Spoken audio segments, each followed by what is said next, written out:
All right, I've got a question for you. Is your video editing absolutely as effective as it could be? If your answer was no, this video could help, but it might not be in the way that you think. Often when we think about getting better as video editors, we think we need to learn a bunch of super fancy and complicated tricks to get there. But what really makes great edits is a firm understanding of some pretty simple, basic editing concepts. And then of course, practice, practice, practice. So in this video, we're gonna go over 8 super easy editing techniques and concepts that you can use to become a better video editor today, with one extra little bonus at the end. Once you've watched through the whole video, head down to the comment section and tell me which of the tips you didn't already know about. If you can honestly say that you knew all of them, you'll win a little something special. So, secure the cup and let's dive in.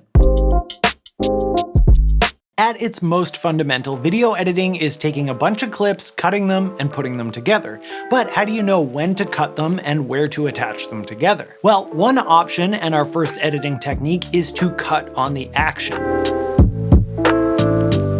If you have 2 matching clips of the same action with different angles, you can combine those clips together seamlessly by cutting during the action in each shot. For example, if you have a wide angle shot and then a close-up, you can show the beginning of the action in the wide angle and then in the middle of the movement, cut to the close-up to finish that action. As long as the movements in both takes are convincingly similar, cutting on the action rather than before or after it can subconsciously hide the cut from the viewer so they feel like they legitimately watch the same action happening from 2 different angles. But beyond just making the cut smooth, it can also intensify the end of the action for things like punches in a fight scene. If you make the cut right before the big hit is about to happen, it gives a certain importance to the punchline of that action.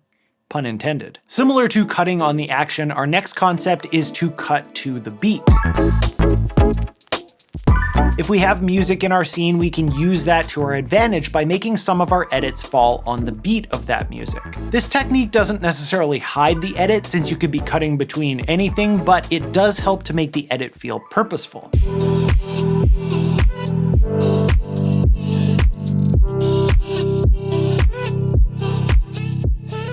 If an edit doesn't feel like it has a purpose, it can distract the viewer from what they're watching and make them aware of the editing. Most of the time, we want to avoid that at all costs, leaving the viewer in their happy little audience bubble and not thinking, wow, look at that edit. Like cutting on the action, cutting to the beat can also emphasize the cuts in a way that gives them importance. Using builds and big hits in your music as points to show important subjects or actions can make them really hit home. Now, editing isn't just about how you place the video clips, but also what you do with the audio. And that brings us to the J-cut.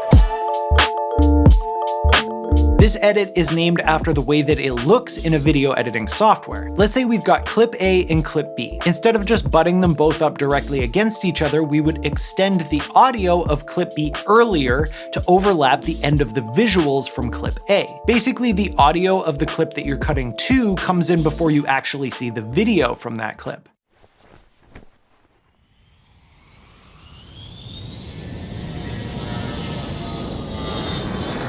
This works great as a way to transition between scenes, and I guarantee you've seen it a million times in movies and TV. But this also works the other way as well, and we call that the L cut.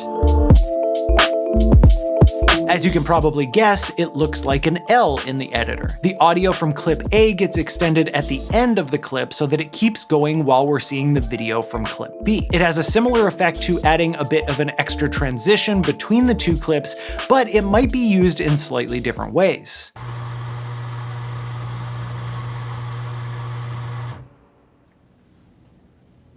One common way to use this edit is during dialogue scenes where character A is talking, and before the end of their line, you cut to the reaction from character B while still hearing the audio of character A underneath. In conjunction, the J cut and L cut can be used to help make a scene full of cuts feel a little bit less choppy. Real quick, I want to say a huge thank you to Envato Elements for sponsoring this video. Envato Elements is a service that offers an absolutely staggering amount of different asset downloads to make your life easier. They've got stock footage and motion graphics, video templates for all the major editing platforms, music, sound effects, graphics, fonts, LUTs, titles, transitions. They've even got presets and other assets for photographers and things like email templates to build your business. This is actually a one-stop shop for everything you could possibly need and the best part is it's all under one affordable subscription, and you get unlimited downloads of their library of millions of options. So instead of getting a subscription service for every single type of asset that you might need, you can find everything in one place, saving you a ton of money in the process. And you never have to worry about licensing either. A lot of licensing services only provide assets for personal use, and if you want to use them for commercial purposes, you have to pay extra. But with Envato Elements, you can be sure that everything you download is covered for personal and commercial use, both during and even after your subscription ends for the projects that you made while you were a subscriber. So if you think having access to millions of useful assets at your fingertips sounds like something that would be good for you, head to the link in the description and check out Envato Elements today. Huge thank you to them for sponsoring this video. The next concept is more about choosing the clips that you're going to use rather than it is about what to do with them once you've already chosen them, and it's called eye trace.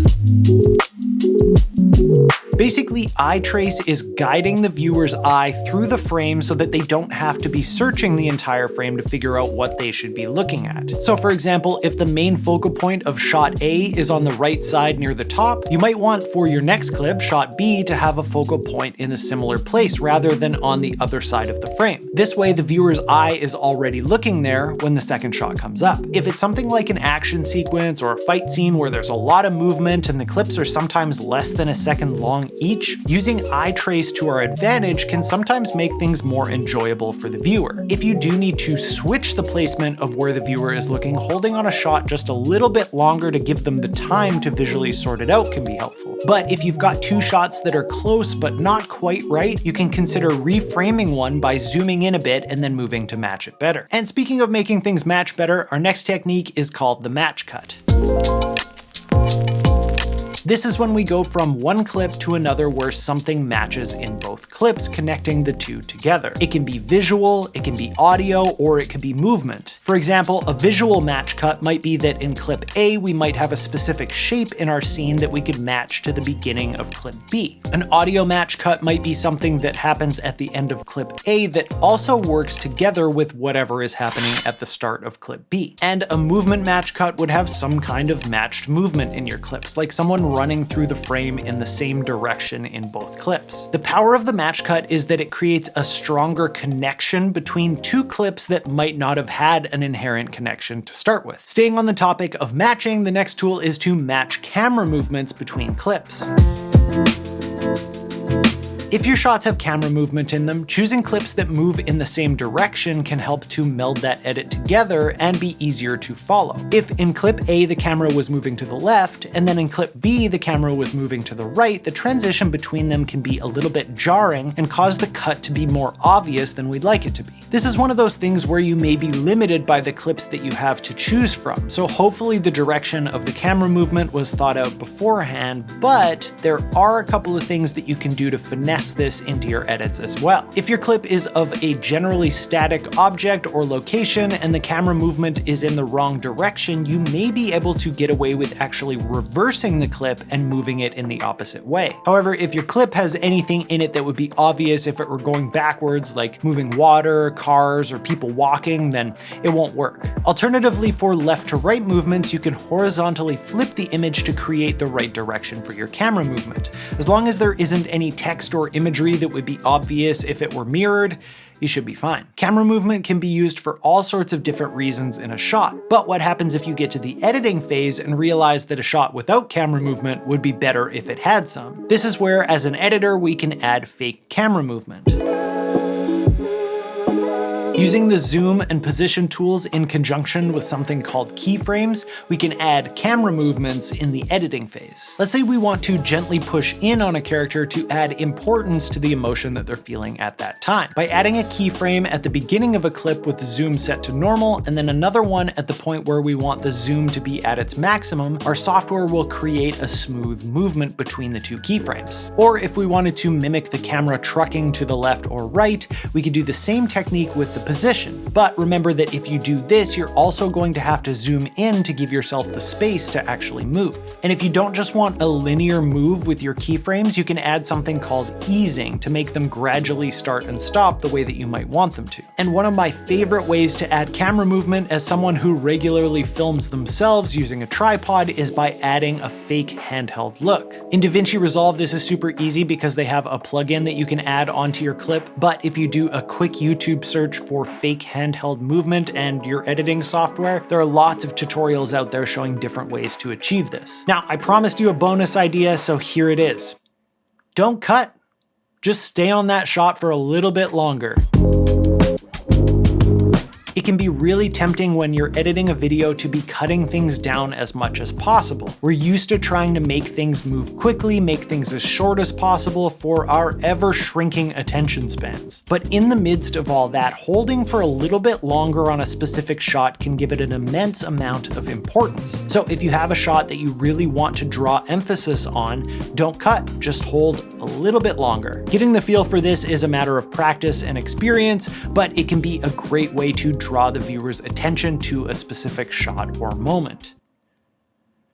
One super big thing that I want to make sure I mention is that knowing when to use these techniques is important, but knowing when not to use them can also be super important. Most of the tips that I shared here were to make your edit feel less distracting and to make things easier on the viewer. But if the goal of the scene is to make the viewer feel uncomfortable and off balance, then not using these can be as effective as using them. It all depends on what you're hoping to accomplish. And on top of that, none of these are rules necessarily. When you watch back your video, whether you've used these or not, if it looks good, if you're happy with the way that it turned out, then you did it right. Now, time for the audience participation part. Head down to the comments and let me know which of these tips you already knew, and more importantly, which ones you didn't. And on your way down there, make sure to hit that like and subscribe button, hit the bell notification so you don't miss out on future videos. Huge thank you to Envato Elements for sponsoring this video. Huge thank you to you for watching, and I'll see you next time.